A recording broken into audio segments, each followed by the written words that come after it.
রান্না বান্নায় আপনাদের সকলকে স্বাগত জানাই। আজকে আমি আপনাদেরকে এমন ধরনের একটা কাবাব করে দেখাবো। এই কাবাবটা কিন্তু খুবই অসাধারণ হয় এবং এটা কিন্তু একদম চিকেন ছাড়াও কিন্তু এইভাবে একবার কাবাব তৈরি করে দেখবেন, ভালোই লাগবে। সবার প্রথমে আমি এখানে দুটো আলু নিয়ে নিয়েছি। দুটো আলু বেশ ভালো করে আমি এখানে ম্যাশ করে নিচ্ছি। দুটো আলু দিয়ে অনেকগুলো কাবাব তৈরি হয়ে যাবে। আর এটা কিন্তু একদম চিকেন বা মাংস কোনো কিছু ধারায় আমি করছি। এটা কিন্তু খেতে খুব অপূর্ব হবে, একদম নরম, একদম বলতে গেলে স্বামী কাবাব ঠিক যেরকম নরম হয় ঠিক সেরকমই হবে। এখানে দুটো আলু বেশ ভালো করে ম্যাশ করে নিয়েছি। আলুগুলো বেশ ভালো করে সিদ্ধ করে নিয়েছিলাম। আলুগুলোর মধ্যে যাতে কোনো দানা না থাকে সেই জন্য আলুটা ভালো করে সিদ্ধ করে নিয়ে নিচ্ছি। আর নিয়েছি এখানে একটা মাত্র ডিম সিদ্ধ। আমি এখানে দুটো আলু আর একটা মাত্র ডিম সিদ্ধ দিয়ে আজকের এই কাবাবটা তৈরি করে দেখাচ্ছি। অবশ্যই কিন্তু বাড়িতে যদি এরকমভাবে আলু বা ডিম থেকে যায় অবশ্যই কিন্তু এরকমভাবে একবার কাবাব তৈরি করে খাবেন। আমি গ্যারেন্টি দিয়ে বলতে পারি ছোটো থেকে বড় প্রত্যেকেরই কিন্তু এই কাবাবটা খুবই ভালো লাগবে। যেহেতু খুব অল্প উপকরণের কম সময়ের মধ্যে তৈরি হয়ে যায় সেজন্য সবাই পছন্দ করবে। এরপরে আমি কাবাবের মধ্যে দিয়ে দিচ্ছি এখানে পেঁয়াজ কুচি। পেঁয়াজটা খুব ফাইনলি চপ করে নিয়েছিলাম।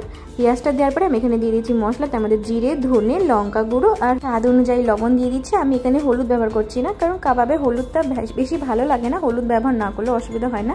আর তারপরে দিয়ে দিচ্ছি এখানে হাফ চা চামচ পরিমাণে রসুন বাটা। একটু ধনে পাতা দিয়ে দিচ্ছি, ধনে পাতার স্বাদটা কিন্তু খুব ভালো লাগে সেই জন্য ধনে পাতাটা দিয়ে দিচ্ছি এখানটায়। আর তারপরে এখানে দিয়ে দিচ্ছি ডিমের সাদা অংশ। অবশ্যই আমি এখানে চাইলে পুরো ডিমটাই দিতে পারতাম, কিন্তু ডিমের সাদা অংশটা দিলে বেশি ভালো হবে, সেই জন্য আমি এখানে ডিমের শুধু সাদা অংশটা দিচ্ছি। আপনারা চাইলে কিন্তু এখানে পুরো ডিমটা দিতে পারেন, কিন্তু একবার ডিমের সাদা অংশ দিয়ে শুরু করে দেখবেন, খেতে কিন্তু খুব ভালো লাগে। এরপরে আমি যেহেতু এটা একদম পাতলা আছে এখন, যাতে এটা একটু গাঢ় হয়, মানে আমি যখন মাখবো যখন যাতে একদম মানে একদম পাতলা না হয়, সেই জন্য আমি এর মধ্যে একটু পাউরুটির টুকরো দিচ্ছি। আমি এখানে পাউরুটি টুকরো করে দিচ্ছি। আপনারা চাইলে কিন্তু এখানে ব্রেড গ্রামও ব্যবহার করতে পারেন। এরপরে বেশ ভালো করে এখানে মিশিয়ে নিচ্ছি, সব কিছু একসাথে ভালো করে মিশিয়ে নেবো। এখানে কিন্তু আর কোনো উপকরণ লাগবে না। দেখতেই পাচ্ছেন পাউরুটিটা ভালো করে মিশিয়ে নিচ্ছি। এখানে কিন্তু অনেকটাই নরম আছে, একদম যে পাতলা রয়েছে সেটা কিন্তু না, কিন্তু একটু নরম রয়েছে। ওই যে বললাম স্বামী কাবাবের মতোই হবে। এখানে আমি দেখতে পাচ্ছেন তেল গরম করে নিয়েছি। তেলটা যেই হালকা একটু গরম হয়ে এসেছে, মানে একদম তেলের মধ্যে মানে সবার প্রথমে কিন্তু কড়াইটা ভালো করে গরম করে নিতে হবে, নইলে তেল যতই গরম করুন না কেন আমাদের কাবাবগুলো কিন্তু তেলের মধ্যে ছাড়ার পরেও কিন্তু মানে তলায় লেগে যাবে, তখন কিন্তু কাবাবগুলো ভেঙে একাকার হয়ে যাবে, তখন কিন্তু খেতে একদম ভালো লাগবে না। সেই জন্য কিন্তু অবশ্যই যখন তৈরি করবেন কড়াইটা সবার প্রথমে ভালো করে গরম করে নেবেন।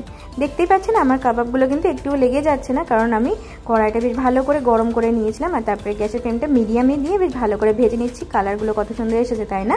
একটু তেলটা ডুবো রাখতে হয় এখানে, রাখলে তবে কাবাবগুলো বেশি ভালো হয়।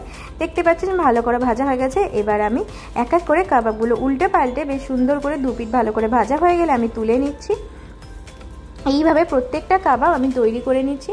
কাবাব কিন্তু বেশি সময় লাগবে না ভাজতে, ওই হাতে ধরে 5 মিনিট মতো সময় লাগবে। আমি একসাথে 5টা মতো ভেজেছি, তো এই 5টায় ভাজতে আমার মোট 5 থেকে 6 মিনিট মতো সময় লেগেছে, মিডিয়াম ফ্লেমে যেহেতু ভেজেছি।